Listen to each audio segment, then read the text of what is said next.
শিক্ষার্থীবৃন্দ, আশা করি তোমরা ভালো আছো। তোমাদের সাথে আজকে আলোচনা করব উচ্চ মাধ্যমিক শ্রেণীর লাল সালু উপন্যাসের সৃজনশীল প্রশ্ন নিয়ে। লাল সালু উপন্যাসটির রচয়িতা সৈয়দ ওয়ালিউল্লাহ। উপন্যাসটি 1948 সনে প্রকাশিত হয়। তোমরা জানো 1947 সালে দ্বিজাতি তত্ত্বের ভিত্তিতে দেশ বিভাগ হয়ে থাকে। দেশ বিভাগের ফলে পূর্ব বাংলায় মধ্যবিত্ত সমাজের বিকশিত হয় এবং শহরকেন্দ্রিক সমাজ ব্যবস্থার এক ধরনের গতি পরিলক্ষিত হয় এবং ঢাকা বিশ্ববিদ্যালয় কেন্দ্রিক বাংলাদেশের এক ধরনের মধ্যবিত্ত ছাত্র সমাজের বিকাশ ঘটতে থাকে। সেই সময়ের প্রেক্ষাপটেও সৈয়দ ওয়ালিউল্লাহ লাল সালু উপন্যাস রচনা করেছেন গ্রামীণ সমাজের প্রেক্ষাপটে। গ্রামীণ সমাজের ধর্ম, রাজনীতি, সংস্কৃতি, কুসংস্কার প্রভৃতি আশয়কে আশ্রয় করে তিনি তার লাল সালু উপন্যাসটি রচনা করেছেন। লাল সালু শব্দটির অর্থ লাল কাপড়। আমরা যারা মাজারে গিয়েছি অনেক সময় দেখতে পাই মাজার লাল কাপড় দিয়ে আবৃত থাকে, মোড়ানো থাকে। সেই বিষয়টাকেই বলা হচ্ছে লাল সালু। তোমরা এর মধ্যেই লাল সালু উপন্যাসটি সম্পূর্ণ পড়েছ আশা করি। যারা উপন্যাসটি পড়ো নাই, আমি আশা করব অল্প সময়ের মধ্যে পড়ে নেবে। এই উপন্যাসটি অত্যন্ত ছোট একটি উপন্যাস। 2-2.5 ঘন্টা তোমরা যদি একটু কষ্ট করে উপন্যাসটি পড়ো, এর মধ্যেই পড়া হয়ে যাবে। আর উপন্যাস পড়ার সময় অবশ্যই তোমরা হাতে একটি কলম নিয়ে পড়বে, যাতে ইম্পর্টেন্ট অংশের নিচে আঁকিয়ে তোমরা উপন্যাসটি পড়তে পারো। আজকে আমি উপন্যাসের কয়েকটি উদ্দীপক নিয়ে আলোচনা করব। এর মধ্যে তোমাদের বইয়ের 2টি উদ্দীপক রয়েছে।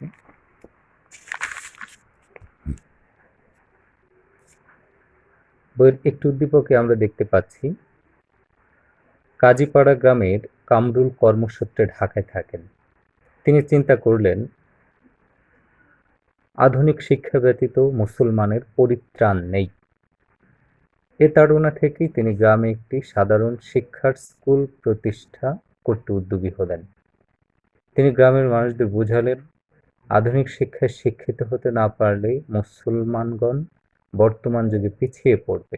গ্রামের লোকেরা তাকে আর্থিক সহযোগিতা করতে সম্মত হলো।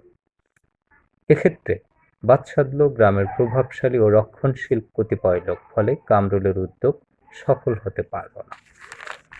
আমরা এই উদ্দীপকটি পড়ার সাথে সাথেই আমরা যারা উপন্যাসটি পড়েছি আমাদের মনে একটা উদ্দীপনা সৃষ্টি করে।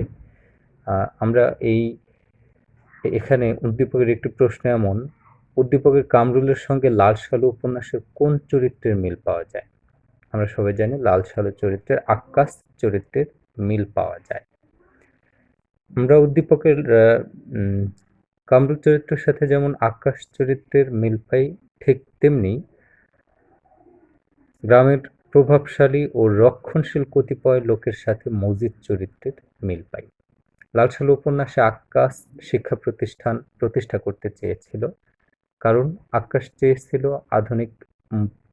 আধুনিক মুক্তমনা দৃষ্টিভঙ্গি যাতে মুসলমানদের মধ্যে ছড়িয়ে পড়ে, কারণ সেই দৃষ্টিভঙ্গির আদলেই মানুষ সচেতন হবে, পরিষ্কার পরিচ্ছন্ন থাকবে এবং বর্তমান বিশ্বের সাথে তাল মিলিয়ে চলতে সক্ষম হবে। সেই প্রেক্ষাপটে লাল সালু উপন্যাসের আক্কাস স্কুল প্রতিষ্ঠা করতে উদ্যোগী হয়, কিন্তু এই আক্কাসের উদ্যোগটি মুদাচ্ছির পীরের মাজারের রক্ষক খাদেম, যে মাজারকে কেন্দ্র করেই মজিদের সমস্ত ক্ষমতার উৎস, সেই মজিদ সুস্পষ্টভাবে চিন্তা করলো, গ্রামে যদি শিক্ষা প্রতিষ্ঠান স্কুল প্রতিষ্ঠিত হয় তাহলে গ্রামের মানুষ সচেতন হয়ে উঠবে, প্রগতিমনা হয়ে উঠবে এবং তখন মাজারের প্রতি, লাল সালু আবৃত কবরের প্রতি মানুষের আর আস্থা থাকবে না। এবং গ্রামের মানুষ যদি মাজারে অর্থ বিনিয়োগ করা বাদ দিয়ে যদি স্কুল প্রতিষ্ঠার দিকে অর্থ বিনিয়োগ করে, তাহলে সেক্ষেত্রে মসজিদের ক্ষমতার একটা ধস নামবে, পতন নামবে। সেই প্রেক্ষাপটে মসজিদ স্কুল প্রতিষ্ঠায় বিরোধিতা করেছিল, কারণ মসজিদ ভালো করেই জানে মসজিদের ক্ষমতার উৎস গ্রামের মানুষ যতদিন ভয় পাবে, গ্রামের মানুষ যতদিন অন্ধকারে থাকবে, কুসংস্কারাচ্ছন্ন অবস্থায় থাকবে, ঠিক ততদিনই মসজিদের রক্ষণাবেক্ষণ করা মাঝারি হবে সকল ক্ষমতার উৎস, এবং সেই ক্ষমতা থেকেই আসবে তার ধান, অর্থ, বাড়ি, বউ, সব কিছুরই। এমনকি সমাজের সবচেয়ে যে গুরুত্বপূর্ণ ব্যক্তি মাতব্বর খালেক ব্যাপারী, যার কথায় সবাই উঠা বসা করে, সেই খালেক ব্যাপারী পর্যন্ত মসজিদের কাছে অত্যন্ত অসহায়ভাবে আত্মসমর্পণ করে। এই আত্মসমর্পণের যে ক্ষমতা বা শক্তির উৎস, সেটাও হলো লাল সালো আবৃত মাজার। আমরা তাহলে ওই উদ্দীপকের সাথে, তোমাদের বইয়ের ৮৬ পৃষ্ঠার উদ্দীপকের সাথে লাল সালো উপন্যাসের মজিদ এবং আক্কাস চরিত্র আর এই উদ্দীপকের কামরুল এবং গ্রামের প্রভাবশালী ও রক্ষণশীল কতিপয় লোক, রক্ষণশীল শব্দটা আমরা একটু ভালো করে যদি বুঝতে চাই, অর্থাৎ যা দীর্ঘদিন ধরে প্রচলিত রয়েছে, যা অন্ধকারকে, কুসংস্কারকে টিকিয়ে রাখে, যা মানুষের স্বাভাবিক প্রবণতাকে, মানুষের স্বাভাবিক হাসি, গান, আনন্দ, উচ্ছলতা, প্রাণোচ্ছল জীবনের যে প্রবাহ, সেই প্রবাহকে যা বাধা দেয়, যা মেনে নিতে পারে না, সেটাকেই বলা হয় রক্ষণশীল চিন্তা। আর এই রক্ষণশীল চিন্তার ধারক ও বাহক লাল সালো উপন্যাসের মজিদ চরিত্রটি। ৪ নম্বর প্রশ্নে দেখতে পাচ্ছি, উক্ত চরিত্রের মধ্যে প্রাধান্য পেয়েছে সংগ্রামী মনোভাব ও আস্থাশীলতা, গ্রামের উন্নতি সাধনে আগ্রহ, আধুনিক শিক্ষা বিস্তারের ইচ্ছা। এখানে আমরা ইচ্ছা করলে তিনটিকেই সঠিক উত্তর বলে ধরে নিতে পারি, কারণ এখানে কামরুল চরিত্রে সংগ্রামী একটা মনোভাব আছে, তার এই সংগ্রাম রক্ষণশীলতার বিরুদ্ধে, কুসংস্কারের বিরুদ্ধে, গ্রামের উন্নতি সাধনেও তার ইচ্ছে আছে, এবং আধুনিক শিক্ষার বিস্তার শিক্ষা প্রতিষ্ঠান পদ্ধতির মাধ্যমে হয়ে থাকে। আমরা এখানে নিচে আরেকটি উদ্দীপকের দিকে খেয়াল করি। নিচের উদ্দীপকটিতে আছে, ওয়াশিকা গ্রামের এক দুরন্ত মেয়ে, বন্ধুদের সঙ্গে ছুটোছুটি করা, অবাধে সাঁতার কাটা তার আনন্দের কাজ। তার বাবা অভাবের তাড়নায় ওয়াসিকাকে পাশের গ্রামের এক বুড়ো লোকের সাথে বিয়ে দিলেন। লোকটি গ্রামের মাতব্বর, তাকে সবাই একাব্বর মুন্সি বলে ডাকে। মুন্সির কথা গ্রামের সবাই মানলেও চঞ্চল স্বাধীনচেতা ওয়াসিকা তার কথা মানে না। আমরা শুরুতে উদ্দীপকটি খেয়াল করি, ওয়াসিকা গ্রামের দুরন্ত মেয়ে। এই যে ওয়াসিকা একজন মেয়ে হয়েও দুরন্ত, চঞ্চল, এটা প্রাণের স্বাভাবিক প্রবাহ। আমরা যদি একটি শিশুর দিকে দৃষ্টি দেই, শিশুরা থাকে উচ্ছল, প্রাণবন্ত, কারণ শিশুরা কোনো রক্ষণশীলতা দিয়ে প্রভাবিত নয়, শিশুরা কোনো কুসংস্কার দিয়ে প্রভাবিত নয়। শিশুর যে আচরণ, চালচলন, উচ্ছলতা, প্রাণবন্ততা, বাদভাঙ্গা উচ্ছ্বাস, এটা সম্পূর্ণ প্রাণের একটি প্রবাহ, প্রাণের স্বাভাবিক প্রবাহ। সেরকম একটা প্রবাহ আমরা দেখতে পাচ্ছি ওয়াসিকা গ্রামের দুরন্ত মেয়ে। এই দুরন্ত মেয়ে ওয়াসিকা কি করে? বন্ধুদের সঙ্গে ছুটোছুটি করে, অবাধে সাঁতার কাটে, অর্থাৎ জলে নেমে অবাধে সে সাঁতার কাটে। শামসুর রহমানের একটি কবিতায় যেমন আছে, স্বাধীনতা তুমি মধ্য দুপুরে গ্রাম্য পুকুরে, গ্রাম্য মেয়ের অবাধ সাঁতার, এরকম একটা লাইন স্বাধীনতা তুমি কবিতাটি পড়েছি, যে গ্রামের পুকুরে গ্রাম্য মেয়ের অবাধ সাঁতার। এখানেও ওয়াসিকাও অত্যন্ত স্বাধীনচেতা, সে গ্রামের পুকুরে সাঁতার কাটে,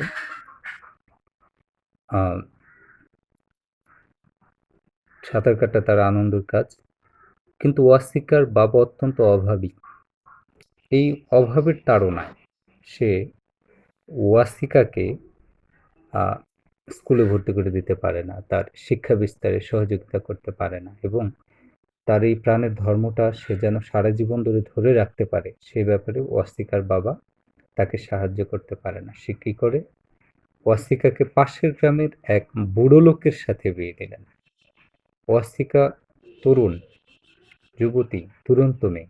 কিন্তু তাকে যদি একজন বুড়ো লোকের সাথে বিয়ে দেওয়া হয়, তাহলে এখানে আ মানুষে যে সম্প্রীতি, মানুষের যে একটি স্বাভাবিক একটি বন্ধন, একজন আ যে মেয়েটি বন্ধুদের সাথে ছুটোছুটি করত, খেলাধুলা করত, সেই মেয়েটি যদি হঠাৎ করে একজন বৃদ্ধ লোকের সাথে তার যদি সংসার করতে হয়, তাহলে প্রথমেই তার মনে বিশাল একটা আঘাত লাগবে। কারণ ২ জন ২ প্রজন্মের, ২ জনের মনোজগৎ সম্পূর্ণ ভিন্ন। ২ জন ২ ভাবে চিন্তা করে।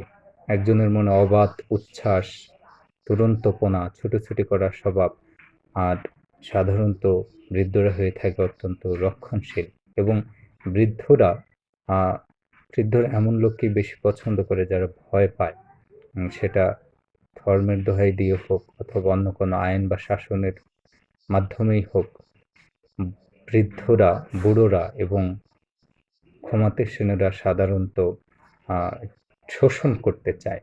এর ফলে ওয়াসিকা এবং আ বৃদ্ধ ২ জন ২ প্রজন্মের যাদের মধ্যে সঠিক সম্মিলন সম্ভব নয়। কিন্তু কিন্তু এই বৃদ্ধ আবার গ্রামের মাতব্বর। এর মানে তার অর্থবিত্ত আছে। তার কথায় সবাই উঠবোস করে, সবাই মান্য করে থাকে। তার কথার বাইরে কোনো কাজ হয় না, কারণ সে গ্রামের মাতব্বর। কিন্তু এই মাতব্বরের কথা গ্রামের সবাই শুনলেও উচ্ছল মেয়ে ওয়াসিকা শুনবে কিনা এটা একটা প্রশ্ন থেকে যায়। সাধারণত শোনার কোনো প্রশ্ন ওঠে না। কারণ আমরা আশপাশে যখন আমাদের তরুণ-তরুণীদের দেখি, বিশেষ করে ১০ থেকে ১২-১৪ বছরের যারা তরুণ-তরুণী, আ তারা সাধারণত অনেক সময় মা-বাবার কথাই শুনতে চায় না। কিন্তু এরকম বৃদ্ধ মাতব্বরের কথা শুনবে কিনা, আ উম এমনকি তারা যদি স্বামী-স্ত্রী হয়, এদের মধ্যে কতটুকু সমঝোতা তৈরি হবে, এটা একটা দেখার বিষয়। মুন্সির কথা গ্রামের সবাই আ মানলেও চঞ্চল স্বাধীনচেতা ওয়াসিকা তার কথা মানে না। আমরা উদ্দীপকে এই বিষয়গুলো দেখতে পাচ্ছি। আমরা এখানে উদ্দীপকটি বিশ্লেষণ করলাম। উদ্দীপক বিশ্লেষণ করার সাথে সাথেই আশা করি তোমাদের মনের মধ্যে লাল সালু উপন্যাসের মজিদ চরিত্রটি ভেসে উঠেছে এবং মজিদের দ্বিতীয় বউ জমিলার কথাও তোমাদের হয়তো মনে পড়বে। মজিদের প্রথম বউয়ের নাম রহিমা। রহিমা ছিল অত্যন্ত স্থির, শান্ত, সে নিশ্চল পাথরের মতো স্বভাবের অনেকটা। সে চঞ্চলতা নেই তার স্বভাবে, কোনো প্রতিবাদহীন নেই। সে মজিদ যা বলে সেটাই মনোযোগ দিয়ে শোনে এবং মজিদের সমস্ত ক্ষমতার উৎস নাম না জানা পীর, মুদাচ্ছির পীরের মাজার, সে বিষয়টিও রহিমা মেনে নিয়েছে। ঠিক তেমনি আ উম রহিমা সবকিছু মেনে নিলেও মজিদের দ্বিতীয় বউ জমিলা, সে একদমই রহিমার উল্টো স্বভাবের। সে স্বভাবে এই এই উদ্দীপকের ওয়াসিকার মতো দুরন্ত, চঞ্চল, অল্প বয়সী। সে মজিদের কথা শুনতে চায় না। মজিদ যেভাবে কথা বলে সে অন্যভাবে চলে। মজিদ বারবার তাকে মাজারের নাম করে, ধর্মের নাম করে জমিলার মনের মধ্যে ভয়ের সঞ্চার করতে চায়। কিন্তু জমিলা মোটেই আতঙ্কগ্রস্ত হয় না, ভয়গ্রস্ত হয় না। সে মজিদের সংসারে এসেই রহিমার সাথে একসময় মজা করে, আনন্দ করে, হাসাহাসি করে যে মজিদের সাথে যখন তার বিয়ে হয় তখন জমিলা ভেবেছিল মজিদ বোধহয় তার তুলার বাপ হবে, অর্থাৎ জমিলা ভেবেছিল মজিদ তার হাজব্যান্ড না, তার হাজব্যান্ডের শ্বশুর হতে পারে। আর মজিদের সংসারে এসে রহিমাকে দেখে জমিলার ধারণা ছিল রহিমা হলো তার শাশুড়ি। অর্থাৎ আমরা এখানে বুঝতে পারছি মজিদ যদি জমিলার শ্বশুরের মতো মনে হয় জমিলার কাছে, আর রহিমা যদি শাশুড়ির মতো মনে হয়, তাহলে কিভাবে শ্বশুরের বয়সী মজিদের সাথে তরুণ অচ্ছল জমিলার মধ্যে স্বাভাবিক প্রাণরসের রসায়ন সৃষ্টি হবে? এটা কোনোভাবেই মেনে নেওয়া যায় না এবং এটা সম্ভবও হয় না। এখানে নম্বর উদ্দীপকটি আছে, ওয়াসিকা লালসালু উপন্যাসের জমিলার সঙ্গে সাদৃশ্যপূর্ণ ব্যাখ্যা করো। উদ্দীপকের ওয়াসিকা এবং লালসালু উপন্যাসের জমিলা চরিত্রটি সম্পূর্ণ একই রকম এবং এই চরিত্র দুইটার মধ্যে কোনো পার্থক্য নেই বললেই চলে। ওয়াসিকাও দুরন্ত স্বভাবের, জমিলাও দুরন্ত স্বভাবের। জমিলা এতই দুরন্ত স্বভাবের, একবার মজিদের মাজারকে কেন্দ্র করে যখন শিরিনের উৎসব আয়োজন করে আর সবকিছু উৎসব আয়োজনে সমারোহে ব্যস্ত, মজিদ যখন তার শিষ্য শাগরেদদের নিয়ে সজোরে জিকির করায় ব্যস্ত, সেই জিকিরের সময়ও জমিলা আহ, জমিলা অন্দরমহল থেকে বের হয়ে যায় এবং গাছের নিচ থেকে মাজারের সন্নিকটবর্তী হয়ে সে সবাই কিভাবে জিকির করে সেই দৃশ্য দেখতে ব্যস্ত থাকে। আর জিকিররত অবস্থায় মজিদের শিষ্যরাও জমিলাকে দেখে ফেলে। সেরকম উচ্ছলতা, আগ্রহ, চঞ্চলতা আমরা জমিলার স্বভাবে দেখতে পাই। যে জমিলার যে জমিলার স্বভাবটি সম্পূর্ণ প্রাণবন্ত, সে কোনো বাদ মানে না, কোনো নিয়মের সে ধার ধারে না। সে জীবনের যে স্বাভাবিক প্রকাশ বিকাশ, জীবনের যে স্বাভাবিক আনন্দ উচ্ছলতা, যে আনন্দ উচ্ছলতা সম্পূর্ণরূপেই উদ্দীপকের ওয়াসিকা চরিত্র যেমন বিদ্যমান, ঠিক তেমনি জমিলা চরিত্রও বিদ্যমান। এই জমিলাকে আহ, ধর্মের ভয় দেখিয়ে, লাল সালো আবৃত মাজারের ভয় দেখিয়ে এবং মজিদ একটি গল্প বলেও জমিলাকে ভয় দেখাতে চেষ্টা করে যে মজিদ একবার অজু ছাড়া মাজার গিয়েছিল এবং সেখানে গিয়ে সে বারবার আতঙ্কগ্রস্ত হয়ে গিয়েছিল এবং মাজার বারবার কেঁপে উঠছিল। সেই ভয়েও জমিলা ভীত নয়, কারণ সে জীবনের স্বাভাবিক আনন্দ প্রবাহে আহ, তার আস্থা, এটাই তার স্বাভাবিকতা। এই স্বাভাবিকতাকে মজিদের মতো বৃদ্ধ স্বামী কোনো ভয় দেখেই তাকে আটকে রাখতে পারবে না। এটা হলো নম্বর উদ্দীপক। নম্বর উদ্দীপকটি, উদ্দীপকের একাব্বর মুন্সী লালসালু উপন্যাসের মজিদ চরিত্রের সামগ্রিক দিক ধারণ করেনি, মূল্যায়ন করো।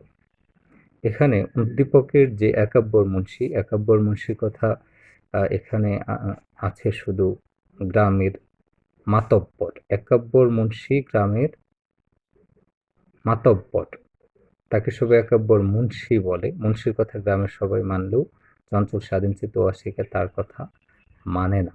এখানে বলা হচ্ছে একাব্বর মুন্সি এবং মজিদ চরিত্র সামগ্রিক দিক ধারণ করেন, অর্থাৎ একাব্বর মুন্সি এবং মজিদ চরিত্রটি অনেকটাই আহ, সাদৃশ্যপূর্ণ, কিন্তু সম্পূর্ণ রূপ ধারণ করেনি। কিভাবে সম্পূর্ণ রূপ ধারণ করেনি? কারণ মজিদ এসেছে একটি ভিন্ন গ্রাম থেকে এসে সে মহব্বত নবুক্কর নামের যে গ্রাম, সেই গ্রামে এসে সে একটি মাজার আবিষ্কৃত করেছে এবং সেই মাজারের সে রক্ষক হিসাবে আবির্ভূত হয়েছে এবং এই নাম না জানা মুদাচ্ছির পীরের মাজার, অর্থাৎ যেখানে কোনো মাজারই নেই, সেই মাজারের রক্ষক হয়ে মজিদ ধীরে ধীরে গ্রামের হর্তাকর্তা হিসেবে আবির্ভূত হয়েছে, সম্পত্তির মালিক হয়েছে, সে বিয়ে করেছে এবং তার সকল ক্ষমতার উৎস এই মাজার। আর মজিদ চরিত্রটি মাজারকে কেন্দ্র করে সে তার সমস্ত ক্ষমতাকে আত্মীকৃত করেছে। কিন্তু এখানে উদ্দীপকে যে একাব্বর মুন্সি, এখানে সে শুধু গ্রামেরই মাতব্বর। এখানে সে মাজারের রক্ষক নয়, সে কোনো মাজার আবিষ্কার করেনি। চরিত্রের মধ্যে কিছুটা বৈসাদৃশ্য থাকলেও অনেক মিল রয়েছে, কিন্তু এটা সামগ্রিক দিক ধারণ করেনি, যা তোমরা অনায়াসে বুঝতে পারবে। আর ক এবং খ নাম্বার সবাই তোমরা জানো, ক নাম্বার প্রশ্নটি জ্ঞানমূলক, এখানে আসতে পারে যেমন মসজিদের প্রথম বউয়ের নাম কি, দ্বিতীয় বউয়ের নাম কি, গ্রামের নাম কি, অথবা আসতে পারে সৈয়দ ওয়ালিউল্লাহ কোন সনে জন্মগ্রহণ করেন, লাল সালু উপন্যাস কোন সনে প্রকাশিত হয়, এই বিষয় আশাগুলো এখানে আসতে পারে। খ নম্বর প্রশ্নটি অনুধাবনমূলক প্রশ্ন, আর এই অনুধাবনমূলক প্রশ্নগুলো বিগত বছরের প্রশ্নগুলো তোমরা অনুসরণ করবে। আর এখানে বইয়ের মধ্যে যে শব্দার্থগুলো আছে, এই শব্দার্থগুলো যদি তোমরা ভালো মতো অধ্যয়ন করতে পারো, আমি আশা করি অনুধাবনমূলক প্রশ্নগুলো তোমাদের অত্যন্ত সহজ হবে। এখানে বইয়ের শব্দার্থগুলো তোমরা ভালো করে পড়বে, এতে তোমাদের উপন্যাস বোঝা যেমন সহজ হবে, কঠিন শব্দগুলোর অর্থও জানতে পারবে, সাথে সাথে অনুধাবন প্রশ্নগুলো তোমাদের অত্যন্ত সহজ হয়ে যাবে বলে আমি বিশ্বাস করি। লাল সালু উপন্যাসের বইয়ের যে দুইটা উদ্দীপক, এই দুইটা উদ্দীপক নিয়ে আমি তোমাদের সাথে আলোচনা করলাম। এখন তোমাদের যে বিষয়টা করতে হবে সেই বিষয়টি হলো, বিগত বছরের প্রশ্নগুলো তোমরা দেখবে, প্রশ্ন দেখার পর ক খ নাম্বার এবং গ ঘ নাম্বার উপন্যাসের সাথে মিলে তোমরা পড়ে থাকবে। আর যারা উপন্যাসটি পড়োনি, আমি আশা করব দ্রুততম সময়ের মধ্যেই, মাত্র 2 কি 2.5 ঘন্টার মধ্যে তোমরা উপন্যাসটি পড়ে ফেলতে পারবে। উপন্যাসটি যদি তোমরা পড়ে ফেলো, তোমাদের এই উপন্যাসের সকল বিষয় আশাই অত্যন্ত সহজ হয়ে যাবে। আর উপন্যাস পড়ার সময় অবশ্যই একটি কলম বা পেন্সিল নিয়ে ইম্পর্টেন্ট অংশটুকুর নিচে তোমরা দাগ দেবে, যাতে পরবর্তী সময়ে রিভিশন দিতে সহজ হবে। আমি বইয়ের 2টি উদ্দীপক নিয়ে তোমাদের সাথে আলোচনা করলাম। যদি তোমাদের বিগত বছরের বোর্ডের উদ্দীপক নিয়ে অথবা এই উপন্যাসের কোনো বিষয় যদি তোমরা বুঝতে সমস্যা হয়, আমাকে তোমরা মেসেঞ্জারে অথবা এই ভিডিওর নিচে মন্তব্য করতে পারো। তোমাদের সকলের সুস্থতা কামনা করছি, মঙ্গল কামনা করছি। আবার তোমাদের সাথে কথা হবে। সবাইকে অনেক ধন্যবাদ।